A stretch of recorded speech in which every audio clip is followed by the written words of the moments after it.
Nearly anyone in the western United States has met at least a handful of Mormons, and growing up around Mormons, their community was always intriguing to me, and I asked many questions regarding their identity. Are they a religious group, or have they transcended the boundaries of culture and become something more than that? Are they Christian, or are they just their own thing? All important questions, and this is certainly a topic we'll discuss soon. But another group that I have seen unparalleled similarities to are the modern Druze people and their faith located in the Levant in the Middle East. The Druze are a prime example of an ethno-religious community, meaning their members are born, live, and die in the Druze community. And today we're going to discuss the history, culture, genetics, and modern lifestyle of one of the Middle East's most enigmatic peoples. The history of the Druze people begins a few hundred years after the death of Muhammad and explosion of Islam in the Middle East and North Africa, during a time when the bulk of the Islamic world was under the control of the Fatimid Caliphate, and the Druze originally began as a sect of Islam that was highly influenced by Gnosticism,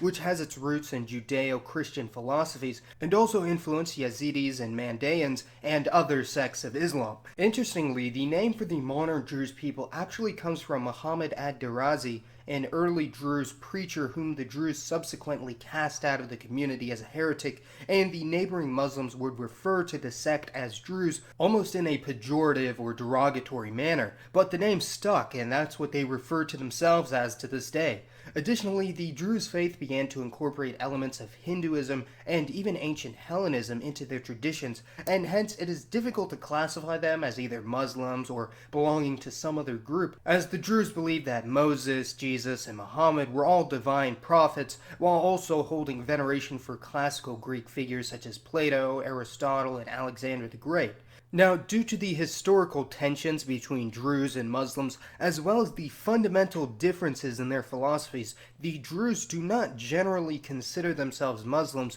although many Muslims may or may not consider the Druze to belong to their faith. Nevertheless, unlike Islamic Arabs, it's more rare for Druze to have traditional Islamic names such as Muhammad, Ibrahim, Ismail, or Abdul. Instead, with most Druze given names and surnames belonging to pre-Islamic Arabic sources. Interestingly, the Druze faith does not allow for outside conversions, meaning in order to be a Druze, one must be born into the community by both a Druze mother and father, and unlike other Abrahamic religions where marriage outside the faith is generally discouraged, marriage outside the Druze faith is expressly forbidden for both men and women, and they take it very seriously. When living in countries with a minuscule Druze population, many will simply refuse to marry or travel back to their homeland in order to find a suitable spouse. The reasons for this extreme isolation seen in the Druze community is actually a product of their history, as during the rule of the Fatimid Caliphate al-Zahir,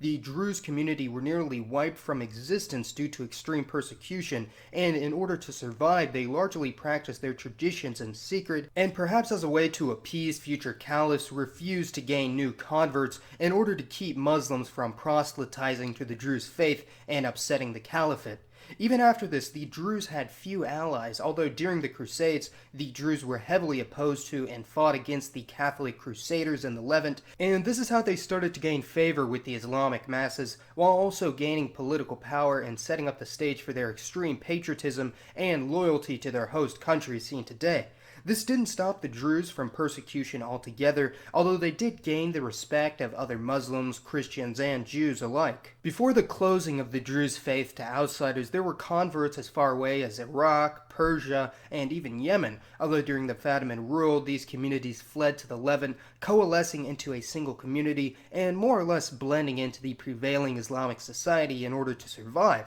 which is why today many Druze consider themselves to be ethnically Arab, while the bulk of the community has retained their own unique identity, even though the Druze do not have their own language or even regional dialect, largely speaking the same dialect of North Levantine Arabic as the Syrians and Lebanese. During the French colonial rule in Syria, the Druze did briefly have their own state known as Jabal al-Druze, which was a mandate of France along with the state of Aleppo, state of Damascus, and the Alawite state, with the Alawites being similar to the Druze since they started off as a distinct sect of Islam, with many considering themselves to be ethnically distinct from other Islamic Arabs. And the Alawites hold a disproportionate amount of power, although eventually the Druze state would be absorbed by the newly independent Syrian Republic. Here's a map of the Druze homeland in the Middle East, divided between the four countries of Israel, Jordan, Lebanon, and Syria, and the overwhelming majority of Druze today can be found here, although this area does not necessarily have a Druze majority, with many Maronites, Armenians, Circassians, Jews, Sunni, and Shia Arabs sharing this land.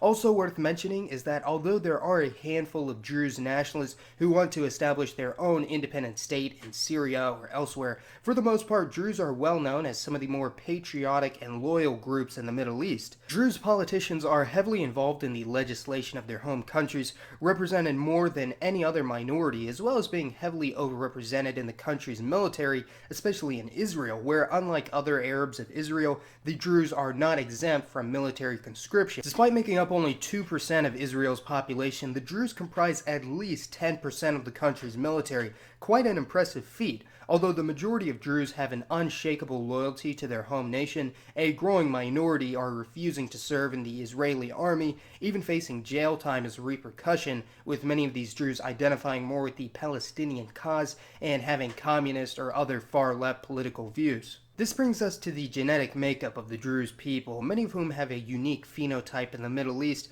with a higher percentage of light eyes and hairs than the surrounding Arabs of the Levant, yet still retain Middle Eastern facial features for the most part. By compiling a plethora of genetic studies on the Druze, we can see which haplogroups dominate among their paternal or Y DNA, and similar to their neighbors, haplogroup J wins out, which is mostly seen in native Middle Eastern populations. The next largest would be haplogroup E3b, which is mostly associated with Afro-Asiatic speakers from North Africa in this context, although this haplogroup is found at about the same rate as the surrounding peoples, while haplogroup R, associated with Indo-Europeans, is also found at fairly standard rates for the region. The most anomalous findings is the overrepresentation of haplogroup L, which is common in Indo-Iranians, as well as an overrepresentation of haplogroup G, which is native to the Caucasus region and is especially high among ethnic Georgians and Western Caucasians. Other than this, the genetic makeup of the Druze is fairly similar to the Levantine Arabs that surround them,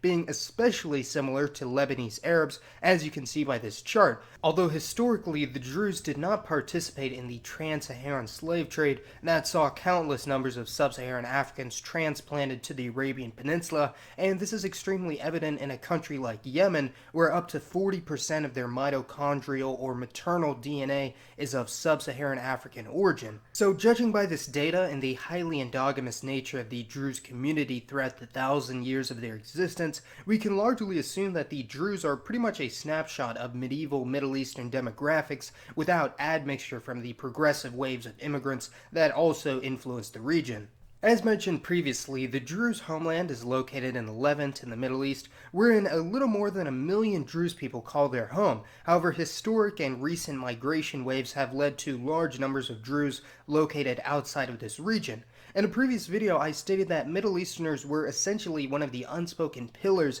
of Latin American society, along with Europeans, Africans, and Amerindians, due to the huge numbers of Levantine Arabs who were assimilated in Brazil, Argentina, Chile, Colombia, and Venezuela, among others, and even today, no one is exactly sure how many Latinos have at least some Arab ancestry. Even though the overwhelming majority of these early immigrants were Christian, it has been documented that a handful of Druze had settled in Venezuela, Brazil, and other Latino countries since at least the 20th century, and in fact, current Venezuelan Vice President Tarek al-Aissami is of Druze descent through his father's side, which sort of contradicts what I said earlier about intermarriage, although it's unclear whether al-Aissami is a practicing Druze or not. The highest numbers of Druze can be found in Syria, where they have been surprisingly mostly unaffected by the Syrian civil war when compared to other groups in the country, and for the most part have remained loyal to Bashar al-Assad, or at the very least have been more defiant of the Syrian rebels, especially ISIS,